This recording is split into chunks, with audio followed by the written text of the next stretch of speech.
کیوں ہے؟ ایک بھی گولی کیوں چلی؟ کیا پاکستان کے بننے کے 77 سال بعد پاکستان کے دارالحکومت میں اسلام آباد میں اپنے حقوق کے لیے، جائز حقوق کے لیے آنے والے لوگوں پہ گولی چلائی جائے گی؟ شرم آنی چاہیے ان حکومتی وزراء کو اور ان طاقتور لوگوں کو جو اپنے آپ کو زمین کا خدا سمجھتے ہیں۔ شہداء کا مذاق نہ اڑائیں، اور دونوں طرف کے شہداء ہمارے ہی شہداء ہیں۔ ایسا نہیں ہے کہ تحریک انصاف صرف اپنے کارکنان یا عام پاکستانیوں کی بات کرتی ہے، ہم ان پولیس والوں اور رینجرز کو بھی اون کرتے ہیں، وہ بھی ہمارے ہی شہید ہیں۔ لیکن سوال پھر وہی اٹھتا ہے کہ گولی کیوں چلی؟ ہم تو پرامن تھے، ہمارے مظاہرین جو آئے تھے وہ تو پرامن تھے، وہ تو یہاں آ کے اپنے نکات رکھنا چاہتے تھے، اس پہ حکومت عمل کرے نہ کرے، بے شک تینوں کے تینوں نکات کو رد کرتے، لیکن یہ حق تو آپ عام پاکستانیوں کو دے کہ وہ آئیں اور اپنی بات کریں۔ اور نکات کیا تھے؟ نکات یہ تھے کہ ہمارے لیڈر عمران خان صاحب کو رہا کیجیے، جو ہمارا صرف نہیں پوری قوم کا اور امت کا ایک بڑا لیڈر ہے، ان کو رہا کیا جائے، اسیران کو رہا کیا جائے۔ کیا یہ کوئی غیر قانونی مطالبہ ہے؟ دوسرا مطالبہ یہ تھا کہ آئین و قانون کی حکمرانی ہو۔ کیا پاکستان میں اب آئین و قانون کی حکمرانی کی استدعا کرنا، مطالبہ کرنا کیا جرم بن گیا؟ جو آئین و قانون پہ عمل کرنے کی بات کرے گا کیا اس کو خاموش کر دیا جائے گا؟ اور تیسرا مطالبہ تھا کہ ہمیں ہمارا مینڈیٹ واپس کیا جائے۔ کیا یہ پاکستانی عوام کا حق نہیں ہے کہ 8 فروری کو جو جوک در جوک نکلے اور انہوں نے ووٹ ڈالا اسیر اڈیالہ قیدی نمبر 804 کے نام پہ پاکستان کی خاطر، وہ عوام آج اپنے ووٹ کی طلبگار ہے کہ ہمارا ووٹ کدھر گیا، ہمیں ہمارا مینڈیٹ واپس کرو۔ تو یہ 3 مطالبات تھے، اور ان 3 مطالبات کا جواب لاشوں کی صورت میں تحریک انصاف کو دیا گیا۔ ہم مطالبہ کرتے ہیں سپریم کورٹ جہاں موجود ہے وہاں ان گولیوں کی تڑتڑاہٹ سنی گئی ہوگی،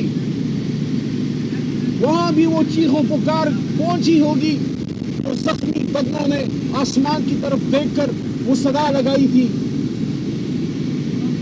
کبھی تاریخ میں ہم نے نہیں دیکھا کہ ایک شخص جام شہادت نوش کرتے ہوئے اپنے لیڈر کا نام خون سے قیدی نمبر 804 لکھ رہا ہے۔ کوئی آپ کو احساس ہے آپ کیا کر رہے ہیں؟ کوئی آپ کو احساس ہے کہ قوم کس طرف کھڑی ہو گئی ہے؟ قوم حق کے ساتھ کھڑی ہے، انصاف کے ساتھ کھڑی ہے، اور کوئی ہمیں یہ باتیں نہ بتائے۔ یہ ہماری جماعت کی اپنی انٹرنل ڈیبیٹ ہے، ڈی چوک تھا، سنجانی تھا، وہ ہمارا اندر کا معاملہ ہے۔ سیاست میں مختلف اسٹریٹجیز بناتے ہیں، یہاں آنا چاہیے، وہاں بیٹھنا چاہیے، یہاں سے اتنے لوگ نکلیں گے، وہاں سے اتنے لوگ نکلیں گے، آج نکلیں گے، کل نکلیں گے، یہ اسٹریٹجیز بنتی ہیں، کچھ کامیاب ہوتی ہیں، کچھ ناکام ہوتی ہیں۔ ہمارا تو سوال ہی صرف ایک ہے کہ گولی کیوں چلائی؟ کیا آئندہ سے جب بھی کوئی ڈی چوک آئے گا کوئی پاکستانی، وہ ہمیشہ یہ سوچے گا، اب ہمیشہ یہ سوچے گا کہ ایسا نہ ہو کہیں دور کسی بڑی بلڈنگ سے یا کسی اندھیرے کونے میں سے کوئی گولی میری یا میرے بھائی کے سینے کی تلاش میں تو نہیں۔ حکومت کی ذمہ داری ہے، یہ صرف پاکستان تحریک انصاف کے کارکن نہیں تھے، اس میں تو عام عوام بھی تھی، اور تحریک انصاف کا کارکن بننے سے پہلے ایک شخص پاکستانی ہوتا ہے۔ کیا پاکستانیوں کی زندگی کی ضمانت حکومت اور ریاست کی ذمہ داری نہیں؟ کیا آئین پاکستان رائٹ ٹو لائف کو انشور نہیں کرتا؟ کل کو شاید معاملات ٹھیک بھی ہو جائیں گے، جو صاحب کل کو شاید معاملات ٹھیک ہو جائیں گے، اللہ کرے گا ہمارا لیڈر نکلے گا، اس کو تا قیامت اندر نہیں رکھنا۔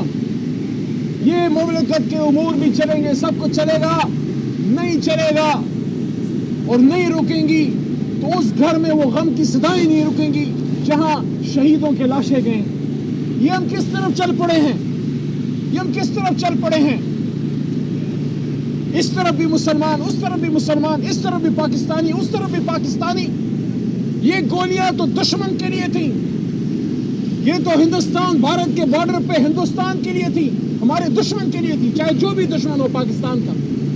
یہ گولیاں اس لیے تو نہیں تھیں کہ ہمارے اپنے ہم وطنوں کا سینہ چاک کریں. اب بھی وقت ہے. میں دوبارہ یہ کہتا ہوں کہ ان شہیدوں کا احتساب ہو. جو تحریک انصاف کے کارکن یا عام آباد شہید ہوئے ہیں افراد، ان کا بھی ہو. جو رینجر شہید ہوئے ہیں ان کا بھی ہو. جتنا ہم اپنے کارکنان کی شہادتوں کا استفسار کرتے ہیں کہ جوڈیشل کمیشن بنے، ہم کہتے ہیں اس جوڈیشل کمیشن کے پرویو میں جو رینجرز یا پولیس والے جو شہید ہوئے ہیں ان کی بھی انویسٹیگیشن اس میں ڈالیں. جس نے زیادتی کی اس کو سزا دیں، کیونکہ ہماری جماعت تو پرامن ہے. خان صاحب نے تو ہمیشہ پرامن احتجاج کی بات کی، اور آج نہیں، ہم تو پچھلے 13-14 سال سے احتجاج میں 126 دن کرنے میں ہم بیٹھے رہے. وہاں بھی ہمارے لوگ شہید ہوئے تھے. 25 مئی کو 2022 کو جب لانگ مارچ میں نکلے، میں خان صاحب کے ساتھ کنٹینر پہ تھا.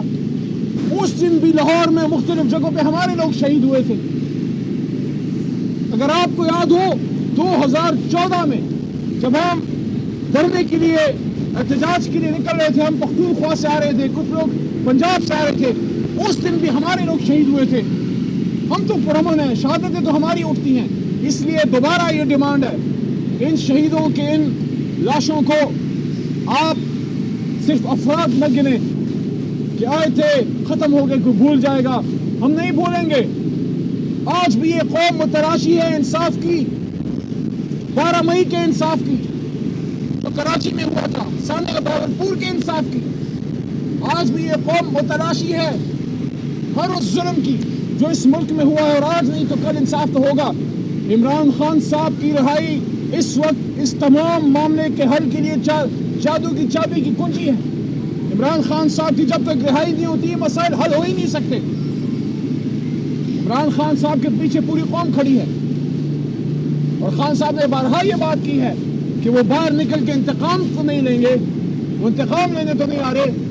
ہاں یہ بات کرتے تھے کہ جس نے زیادتی کی ہے وہ عدالت میں اپنا جواب دے گا. ہم آج بھی یہ کہتے ہیں، جس نے ظلم کیا ہے وہ عدالت میں اپنا جواب دے گا. ہم سیاسی انتقام نہیں لیں گے، لیکن جن لوگوں کی شہادتیں ہوئی ہیں ان کے لواحقین تو انصاف چاہتے ہیں نا. اور تیسری اور آخری بات، عمران خان صاحب کو بہت دکھ ہے ان شہادتوں کا، اور اپنی جماعت کی لیڈرشپ اور کارکنان کو ہدایات ہیں کہ جہاں جہاں ہو سکتا ہے آپ ان کا خیال رکھیے. اسپتال جائیے، ان کا پوچھیے، شہیدوں کے گھروں میں جائیے. ہماری لیڈرشپ جا رہی ہے، مزید بھی اب جائیں گے، لیکن ہم نے ان خاندانوں کا خیال رکھنا ہے جن کے ساتھ یہ سارا کچھ ہوا ہے. عمران خان صاحب سب سے زیادہ اگر ان کو کسی چیز کا دکھ ہوتا ہے تو اپنے کارکن یا عام پاکستانی کو جو تکلیف پہنچتی ہے اس کا دکھ ہوتا ہے. میری علی محمد کی یہ دعا ہے کہ اللہ تعالیٰ ہمیں 26 نومبر والی رات اپنی زندگی میں پھر کبھی نہ دکھائے. یہ پاکستان تو امن کا قلعہ تھا، یہ تو مظلوموں کے لیے ایک ایسا قلعہ ہونا تھا جہاں مظلوم کی اصطلاح سنی جائے گی. ہمیں نہیں اندازہ تھا کہ یہاں ایسا ہوگا. میں نے اس لیے یہ بات کی تھی، اور آج یہاں میڈیا پہ دوبارہ کر رہا ہوں کہ نہ صرف ان شہیدوں کے بدن سے روحیں نکلیں، بلکہ ان کا مان بھی ٹوٹا. ان کو یہ یقین تھا کہ ہمیں گرفتار تو کر لیا جائے گا، ہم پہ لاٹھی چارج تو ہو سکتا ہے، ہم پہ آنسو گیس تو چل سکتی ہے، ہمیں گولی نہیں ماری جائے گی. ان کا یقین ٹوٹا ہے. اس یقین کو بحال کیجیے. بہت شکریہ.